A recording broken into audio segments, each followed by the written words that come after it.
Continuando aqui, nós vamos resolver agora o exercício 4. No exercício 4, eles pedem: calcule as medidas das diagonais de cada figura a seguir. Então, ó, nós temos aqui um quadrado e a gente tem que calcular a diagonal. Então, vamos lá, ó. Diagonal. Diagonal, ela vai vir aqui, né? E sabemos, se é um quadrado, então aqui mede 3, aqui 3, aqui 3, aqui 3. Então, vamos aplicar o teorema de Pitágoras, né? Considerando, então, esse triângulo aqui. Então, aqui tá o ângulo reto, aqui também mede 3, e aqui tá a hipotenusa, que é o que a gente quer achar, a diagonal. Então, ficaria x ao quadrado é igual 3 ao quadrado mais 3 ao quadrado. 3 ao quadrado é 9, né? Então, 9 mais 9, 18. Esse quadrado vai ficar como raiz, então, ficaria x igual raiz de 18. Essa é uma possível resposta, ou você também pode fatorar o 18. Fatorando o 18, nós fazemos assim, ó. 18 dividido por 2 dá 9, dividido por 3 dá 3, dividido por 3 dá 1. Então, nós temos aqui, fatorando o 18, ficaria 2 vezes 3 ao quadrado, certo? Não tá 3 vezes 3 aqui? 3 ao quadrado. Se eu colocar na raiz, o 18 não tá na raiz? Então, ficaria aqui, ó, raiz de 2, 3 ao quadrado. O que que eu faço? Aqui é raiz quadrada, aqui tá 3 ao quadrado, eu vou tirar esse 3 da raiz. Então, ficaria x igual 3, que multiplica a raiz de 2. Como o 2 só tem o 1, ele continua dentro da raiz, tá? Então, você pode ter essa resposta, 3, x igual raiz de 18, ou x igual 3, que multiplica a raiz de 2. Ou ainda, você pode calcular aqui a raiz de 2 e multiplicar pelo 3, que daria 4,24. Então, são 3 respostas possíveis. Deixando só na raiz quadrada de 18, fatorando 18 e também achando a raiz de 2 e multiplicando por 3, que vai dar 4,24. Então, são essas hipóteses, tá?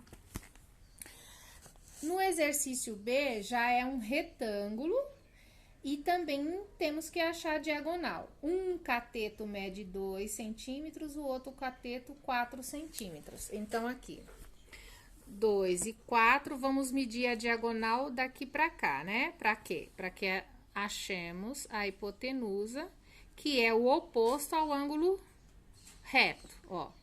Aqui tudo é ângulo reto, certo? Aqui também, aqui também. Então, aqui eu tenho esse cateto e tenho esse. Então, falta a hipotenusa, x ao quadrado. Então, 2 ao quadrado mais 4 ao quadrado, 2 ao quadrado, 4. 4 ao quadrado, 16. 4 mais 16, 20. Então, possível resposta. X é igual a raiz quadrada de 20, tá? Essa é uma resposta. Ou, então, eu posso fatorar o 20. 20 dividido por 2, 10. Dividido por 2, 5. Dividido por 5, 1. Então, nós temos aqui 2 ao quadrado, que multiplica 5. Como aqui tá dentro da raiz, então, ficaria raiz de 2 ao quadrado, que multiplica 5. Esse tá ao quadrado dentro da raiz, eu posso tirar ele da raiz. Então, ficaria 2 raiz de 5. Ficaria só o 5 dentro da raiz. É uma possível resposta. Ou também eu posso achar a raiz de 5, que vai dar 2, alguma coisa, né?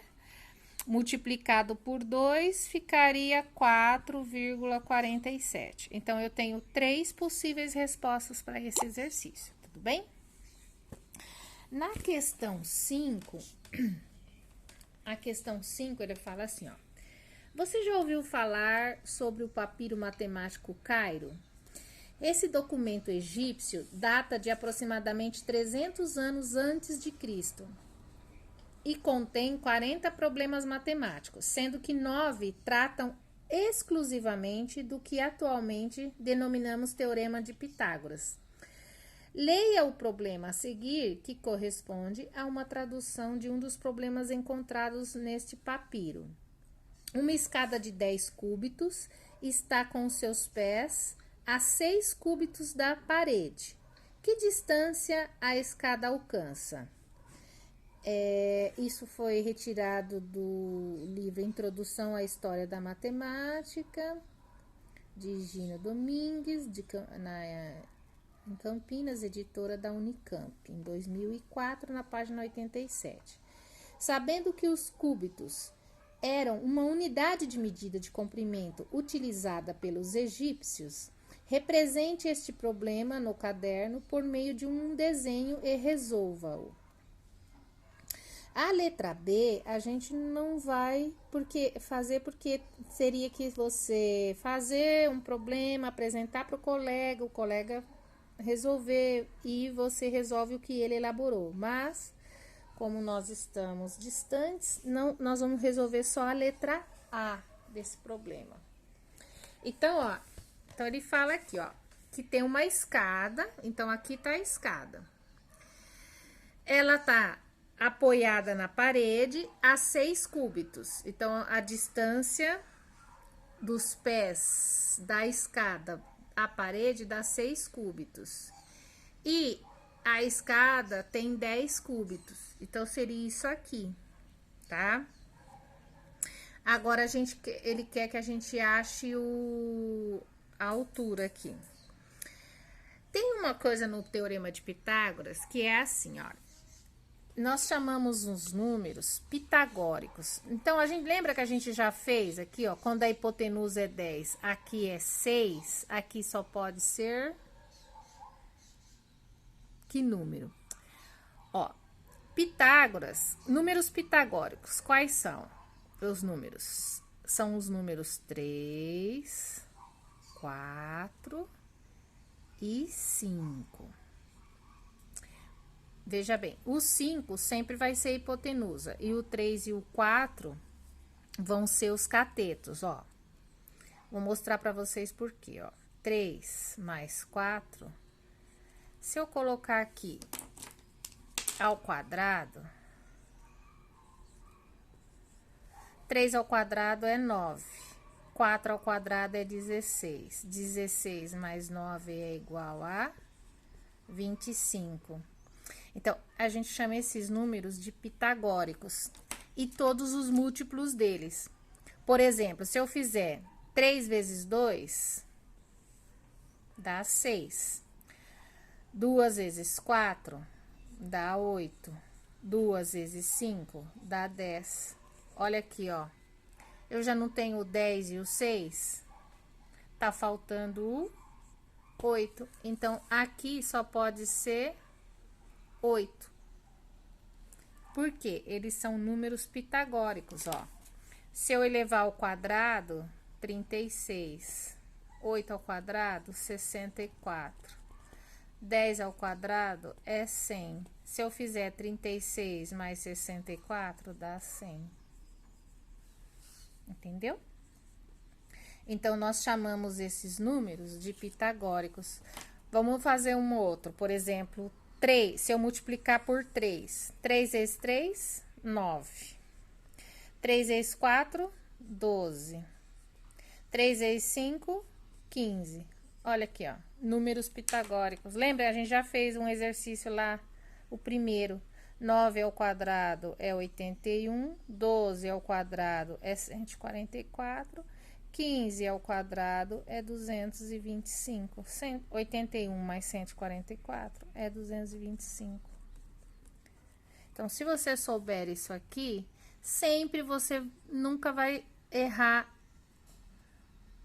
se for preciso achar um cateto ou a hipotenusa, sempre utilizando esses números aqui. Esses são pitagóricos, tá? E todos os múltiplos dele também serão pitagóricos, né? Aqui eu multipliquei por 2, aqui eu multipliquei por 3, eu posso multiplicar por 4, por 5 e assim por diante. Tudo bem?